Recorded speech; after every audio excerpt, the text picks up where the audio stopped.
Right, look at this amazing cover. Hulk v the Avengers Death Match. This is Hulk 321 by Al Milburn. Great action-packed cover by him. This issue begins our slugfest between Hulk and the two teams of Avengers, both East Coast and West Coast branches of Earth's mightiest heroes. But it does take a few pages for either of those squads to arrive at the scene of Hulk's latest rampage. I like this splash of Hulk fighting Doc Shanna. I think it carries some impact that is occasionally absent from Hulk imagery. It also reminds me of an opening page from a Defenders issue, Hulk and Luke Cage's, I think Defenders 44, Kevin Griffin art. I kind of also want to say that I don't understand why Al Milburn didn't start doing what Kevin Griffin did in the 2000s. Kevin Griffin, as well as writing and co-writing books, including brilliant ones like Annie All Nation, Kevin Griffin often did layouts. He did roughs, and then another artist would do the pencils and the actual art. Al Milburn always had the awareness of composition, and he could devise a good image. His pencils were at times stiff, but I reckon in another timeline he could easily have become as revered as Kevin Griffin for his comic book storyboarding. We are continuing from the issue before this. Hulk has blown his way through Doc Shanna and David Banner's Hulkbusters, and Diane, the news lady, is reporting on it. Comedy bit here, I actually quite liked it. It worked for me. We have townsfolk in this quiet New Mexico town arming themselves and saying that they ain't gonna let no Incredible Hulk chase them from their home. But then Hulk uses Doc Shanna as a battering ram to knock down some buildings, and they turn tail and run away. I just quite liked it. Surprisingly, no more of the Hulkbusters have died yet. Dwayne Johnson, the field leader, he has been hurt, but he will live long enough to become The Rock, as will one of the other guys who becomes his pal. I don't know wrestling enough to know of any of The Rock's tag team partners, but that can be what the other guy is called. These are characters only introduced a few issues ago by another writer, and they are on borrowed time as creations. I hate using this page because it is a double spread that hasn't been lined up correctly. I don't like using faulty cutaways like that. R.I.P. Masterworks, taken too soon. Many great runs shall remain unfinished with unrestored artwork. As for the Hulkbusters, you might say they have served their purpose, but they haven't even done that. They have been beaten by Hulk every time they bump into him. They even managed to lose one of their own in a skirmish that didn't involve Hulk. That was a funny thing that I didn't really focus on. These guys are so rubbish, they lost one of their members in battle before even encountering Hulk. One of them died in what amounted to a training exercise. Another thing is that David Banner is rushed to hospital and he is dying. Wait, what? Huh? I thought Hulk was fighting Doc Shanna and the Hulkbusters in New Mexico. Did I miss a meeting? How can Hulk be in two places at once? Is this one of those famous clone sagas? Hulk and David Banner were separated about 8 issues back, but as we are building to here, they need to be recombined because they are incomplete without the other and incapable of continued healthy life. This was one of many things writer and artist Al Milburn inherited from the sudden departure of Jason Byrne as the book's creative force. And Al Milburn never gets much credit, but he does adequately continue, or at least resolve, Jason Byrne's outstanding ideas and status quo. A more well-regarded writer would dismiss the Hulkbusters characters faster than a bullet, but Al Milburn actually features them here. And the thing you maybe don't know about the Hulkbusters, if you have not actually read these comics before, and you were only hearing about them in my videos, what identities they have are cringe factories. The one of Japanese origin is calling everyone san and talking about seppuku, and the French one actually seriously begins this page saying sacre bleu. I reckon this is the most controversial scene in Hulk history because a middle-aged Japanese woman yells at Hulk. And you know how people feel about women in media these days. And then she uses fucking martial arts. She knocks over Hulk with her hands. Deadly hands of kung fu. Ridiculous. I think it is stupid and unearned. But she uses Aikido. So she must have learnt that from Steven Seagal. Because he invented Aikido. And also kicking. And now we need a Hulk versus Steven Seagal one shot. Where Hulk chokes out Steven Seagal. And Steven Seagal sharts himself while unconscious. And then makes Hulk sign an NDA so Steven Seagal can deny it ever happened. Viewer Mark Shalusky is going to be livid because he was enjoying seeing a frumpy Eastern woman bench Hulk, and now Captain Marvel's, the real one, Monica Rambeau, has interrupted it. She is the first arrival of the Avengers, due to her ability to travel at light speed. And here she runs through a spectrum of various energy types, trying to find one that will either disable or stall Hulk. No success, however. We will come to the Avengers and the placement of their appearance.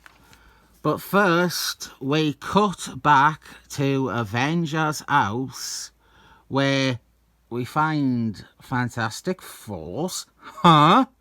Did I miss another meeting?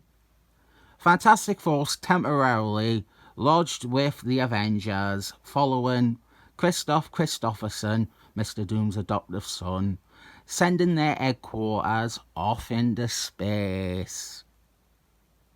I think Fantastic Force are just back from 1936. Jason Byrne left both the books at roughly the same time. The key ingredient we need from this is She-Hulks. I am so happy Al Milburn brings her in.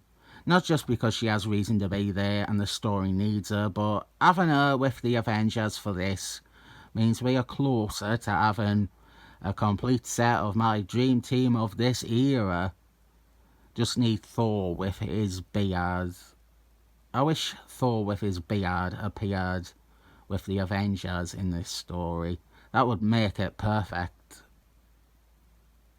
You know, I wasn't going to say anything, but Al Milburn, he has She-Hulks acknowledge Captain Stingray here, and how Captain Stingray is unofficially part of the Avengers' setup at this point. It's a small detail, but I appreciated it. Are you ready for a callback? Here we have Iron Man and Wonder Man tackling Hulk. This is obviously one of two direct visual references to issue 316. The West Coast team arrive. We have Hawkeye, Mockingbird, Cheetah, and the aforementioned Iron Man and Wonder Man. Al Milburn was at the time also penciling their ongoing series, written by Steve Englehart. And personally, I think his art in this Hulk issue is superior to his West Coast Avengers work. It might be an inker making the big difference, but I find a lot of panels in this issue to be some of Milburn's most solid monthly comic stuff. Some cool Hawkeye bits here. I reckon we have Al Milburn with a fairly solid grasp on what is going on with this team and these characters, since he was working on their series as well. But Hawkeye is the leader, that is emphasised, and they are all in character with the broad ideas in their series. Where does this fit with West Coast Avengers? Last time, I was very non-committal with the placement. I think I just said near the start, because I care less about those stories or YCA continuity under Steve Englehart. But I'm going to go back and do this properly. Hulk 316 was, I would say, after issue 7, when they had wrapped up their shitty adventures in the Cat Dimension, and when Wonder Man had destroyed the newest iteration of Ultron. And this one, this issue of Hulk, comes after issue 10, which then allows both Thing and the annoying Christian their absences to not be a problem. I did a pretty bad job last time. It only had Iron Man and Wonder Man appear, and I was overly concerned about Thing and how they should have brought Thing with them. But maybe he just went, no, I'm not part of this Rassen-Fassen superhero team. After issue 10 we get costume changes for over half the characters. Mockingbird, Hawkeye, and including the fan favourite Wonder Man costume. The rest of the Avengers get here, and we have Seaman and Hercules Man joining Iron Man and Wonder Man in fighting Hulk. That being the second of the references to that earlier issue.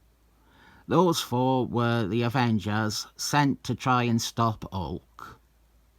The thing is, many of the Avengers are underpowered against Hulk.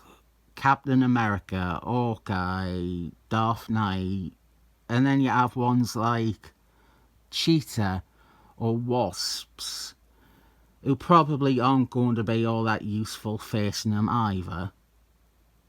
Right, the Avengers, I would place their appearance after the conclusion of the Kronos trilogy.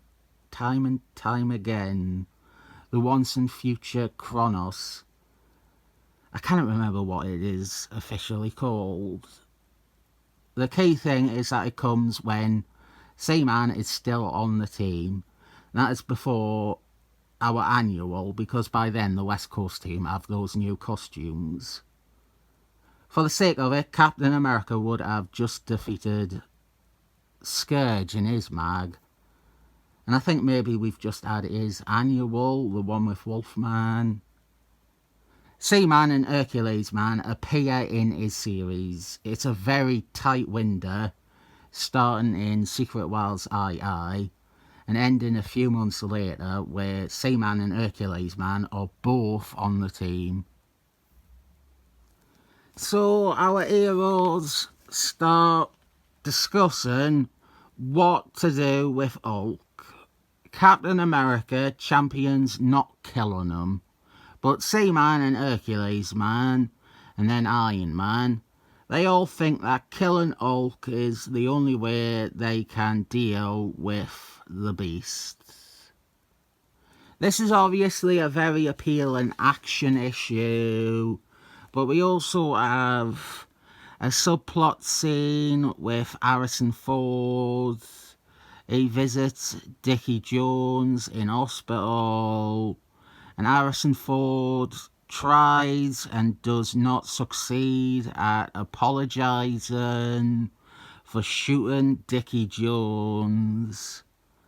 Harrison Ford is acting unhinged, and he is approached by a mystery shadow-covered figure who promises him revenge on Hulk and David Banner. I think, don't quote me on this, but I am 54% confident this would be Reader. Reader, I think, was human at this point. He didn't have his corn head. And I've not read these before, but I am connecting it to what I have read, which is the next run by David Peter and Todd McFarlane. And so I assume it is Reader, who was human and had a handlebar moustache at the time. And now it is time for Avengers Attack. But remember, use Killing Force only as a last resort. Sometimes I can't help but see the shooter in the writing. He would have sudden freakouts and demand crowbarred in contradictions like that to ensure that the reader knew that nobody was being killed.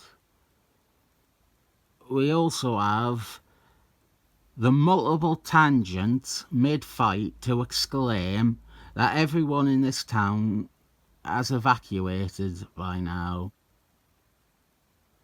And our denouement for this is She-Hulks. As the Avengers battle her cousin, she gets there. And her idea is that she can calm Hulk, that their relationship will help de-escalate things, and that she can reason with Hulk because they are both Hulks. But what ends up happening is, no, Hulk is so far gone and so savage, he strikes his cousin away like she is a flea. This proves to the Avengers that the only choice now is to stop Hulk at any cost. But remember, use Killing Force only as a last resort. I really think this issue is better than anyone would ever give it credit for. To fall from Jason Byrne to Al Milburn is a tremendous drop-off. But Al Milburn is bringing out all the bells and whistles. He is doing his best to try and make it not feel like such a sharp decline. I think there is a lot of good in this, so I have to give it a 7 thumbs up rating.